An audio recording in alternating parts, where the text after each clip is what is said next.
Hello दोस्तों, आज हम सीखेंगे एलियास कमांड, छोटी मगर इम्पोर्टेंट कमांड। एलियास को इस तरह समझो कि ये एक शॉर्टकट की तरह काम करती है। जैसे विंडोज़ में शॉर्टकट बने होते हैं कि आप रिसाइकिल बिन पे क्लिक करके रिसाइकिल बिन ओपन हो जाता है, जो डेस्कटॉप पे आपके शॉर्टकट बने होते हैं। इसी तरह आप एलियास कमांड से शॉर्टकट्स बना सकते हैं। तो वो कैसे बनाते हैं? रियल एनवायरनमेंट में देखिए, कई बार ऐसा होता है कि मान लो आपको नेटवर्क फाइल के अंदर जाना है, तो पहले आप ऐसे टाइप करोगे cd etc स्पॉनपिक नेटवर्क स्क्रिप्ट, ऐसे टाइप करके आप ऐसे जा रहे और तब आप यहाँ एन से अपन अलर्ट यूज करते हैं। तो ये ना करके अगर हम इसका एलियास बना दें और इसको छोटा नाम दे दें, तो हम ये काम एक छोटी सी कमांड के साथ कर सकते हैं। तो उसको देखते हैं, चलिए कैसे कर सकते हैं। पहले हम उसको देखना सीखते हैं कि एलियास कैसे बने हुए। देखिए एलियास कमांड है, देखते हैं अभी बाय डिफॉल्ट हम कौन से शॉर्टकट्स बने हुए। तो ये देखिए इतने सारे शॉर्टकट्स बाय डिफॉल्ट बने हुआ। मीन्स अगर आप ll कमांड चलाते हैं तो वो बैकएंड में ls-l कमांड को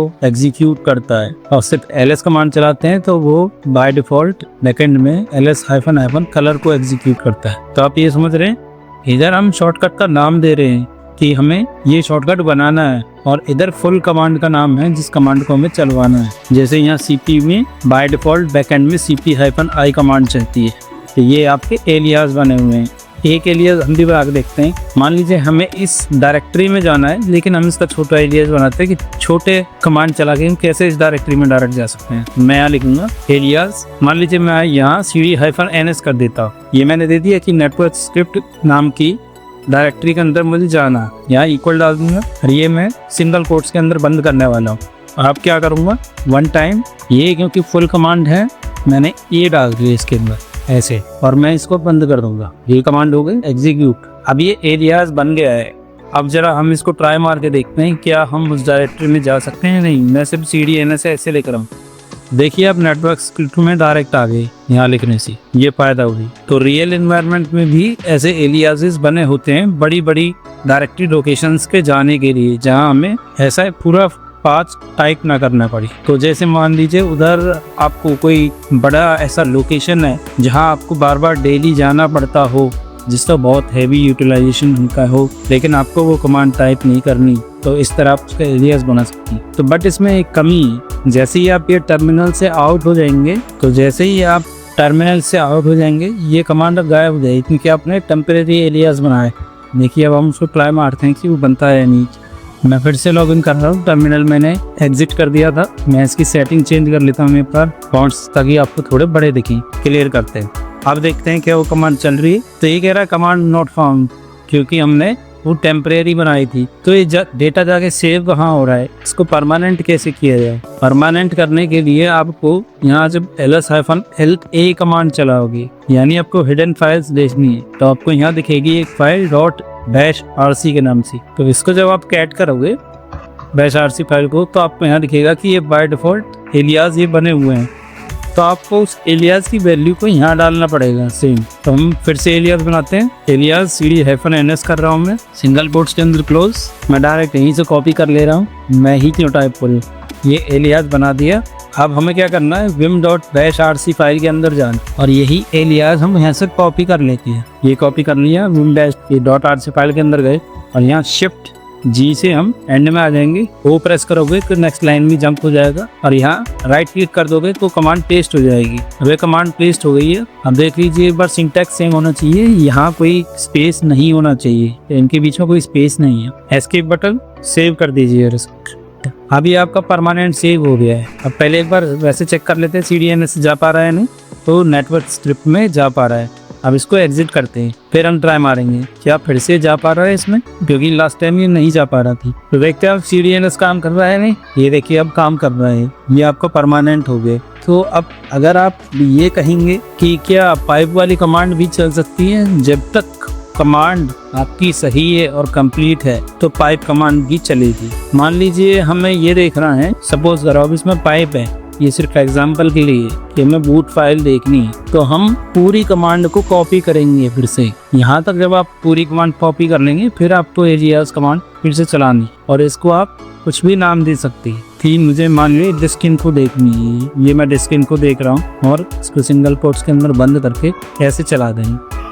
तो जब आप ऐसे करोगे और फिर जब डिस्क इन्फो कमांड चलाओ द नेक्स्ट टाइम, तो ये यही आउटपुट देगा। तो ये पाइप वाली कमांड ही दे लेता है। जब तक आपकी कमांड सक्सेसफुल है ये उसको एक्सेप्ट कर लेगा, और परमानेंट आपको करनी है तो -rc फाइल में डाल दे। डायरेक्ट फाइल के अंदर एंट्री कर दूँ तो ये कमांड चल सकती है क्या? -rc कर देता हूँ डायरेक्ट। मान लो मैं यहाँ लिख देता हूँ एलियास c=a। अब मैं सेव कर रहा हूँ फाइल। अब मैंने डायरेक्ट बाहर एलियास नहीं बनाया, मैंने सिर्फ अंदर कमांड डायरेक्ट दे दी है। मैंने c को डिफाइन किया है, तो क्या मैं c कमांड चला पा रहा हूँ? ये कमांड ऐसे नहीं चलती है। मीन्स इसको एक बार या तो टर्मिनल एग्जिट कराओ तब चलेगी, या फिर आपको जो बैश आपका ये शेल है इसको आपको सोर्स करना पड़ेगा तब चलेगी। देखिए एक बार मैं इसको ऐसे दिखा देता हूँ, या तो आप ऐसे करिए सोर्स -rc सोर्स कर दोगे तो c=clear कमांड चल जाएगी, क्योंकि हमने उसको सोर्स कर ली। ये था बिना टर्मिनल एग्जिट करे। तो बैकएंड में ये कर क्या रहा -rc? तो .bashrc जो फाइल है बैकएंड में ये कर रही है कि आप जब भी टर्मिनल खोल रहे हैं वो बैकएंड में कमांड चला दे रही है टर्मिनल खोलते ही। तो ऐसे इंटरव्यू क्वेश्चंस आपसे पूछ लिए जाते हैं इंटरव्यू क्वेश्चन में कि -rc जब ऐसे कमांड एग्जीक्यूट कर सकती है बैकएंड में, तो हमें cron टैब की जरूरत क्या है? तो दोनों का ये डिफरेंस है कि cron टैब कमांड को तब एग्जीक्यूट करती है जब आपने उसमें टाइम डिसाइड किया है जी, उस टाइम पे वो कमांड चलेगी, और -rc में टर्मिनल लोड करते ही वो कमांड चल जाएगी। तो ये मेन डिफरेंस है -rc के अंदर cron टैब के अंदर। अब एलियास तो बन गया, अगर मुझे अब इस एलियास को हटाना है, मुझे नहीं चाहिए एलियास c=clear, तो हम कैसे हटाएंगे? आपको सीधा करना पड़ेगा unaलियास c। अब देखते हैं कि अब c कमांड से चलता है। नहीं, अब वो बोल रहा है कमांड नॉट फाउंड, क्योंकि हमने जो एलियास बना रखा था -rc फाइल के अंदर वो इसमें हटा दिया है। लेकिन ये परमानेंट नहीं हटाए, टेम्परेरी हटाए। मीन्स जब तक ये टर्मिनल ओपन है तब तक ये कमांड काम नहीं करेगी। जैसे ही आप टर्मिनल क्लोज कर देंगे और रीओपन करेंगे, मैं इसको रीओपन करके दिखाता हूँ क्लोज करके। देखिए मैंने अब रीओपन किया है। अब क्या मैं c चला के देखता हूँ, मैंने तो unaलियास चलाया था, तो ये तो कमांड अभी भी चल रही है। तो इसको आपको परमानेंट हटाना पड़ेगा। अगर आपको सारे एरियाज हटाने हैं, जैसे आप देखेंगे ये -rc में इतने एरियाज है, मैं जैसे आपको एग्जांपल देता हूँ। ये देखिए इसमें रूट अभी हाईलाइटेड है, मैं ग्रैप रूट से चला रहा हूँ TCPasswd, ये हाईलाइटेड है। लेकिन अगर मैं अनएरियाज कर देता हूँ, मैं ए कर रहा हूँ, नहीं सारे एरियाज हटा रहा हूँ, तो अब जरा इस कमांड को दोबारा चला के देखना, ये हाईलाइट होना बंद हो जाएगा। मीन्स बैकएंड में कहीं ना कहीं ये कमांड चल रही थी। अब मुझे अगर वो कलर में देखना है तो मुझे इस तरह कमांड चलानी पड़ेगी, तब जाके आपको हाईलाइटेड फॉर्म में दिखाएगा। अभी भी ये क्लियर नहीं हुआ। अब इनको परमानेंट हटाना है तो आप लोग को इनको -rc फाइल से हटाना होगा, तभी परमानेंटली रिमूव होंगी। और अदरवाइज आप इसको अगर अभी फिर से सोर्स कर दोगे ना -rc को, फिर से c चलाओ, फिर क्लियर हो जाएगा। तो इनको परमानेंट रिमूव करना जरूरी है अगर आपको नहीं चाहिए कि मुझे एलियास बनाने हैं। तो आपको ये पता चला कि जो -rc फाइल है ये कहीं ना कहीं, अगर आप यहाँ देखें तो बैकएंड में ये ग्लोबल फाइल भी है। इसको देखते हैं तो इसमें और .bashrc में डिफरेंस क्या है। तो इसमें और .bashrc में ये डिफरेंस है। देखिए bashrc और मैं इनको LSI कर लेता है etc bashrc, ये दो फाइल होगा। अब पता है क्या, जो ये .bashrc फाइल है ना, ये सिर्फ यूजर स्पेसिफिक पे काम करेगी। मीन्स कोई पर्टिकुलर काम करवाना है किसी यूजर से। मान लो हम देखते हैं हमारे पास कौन कौन सी यूजर है TCPasswd में।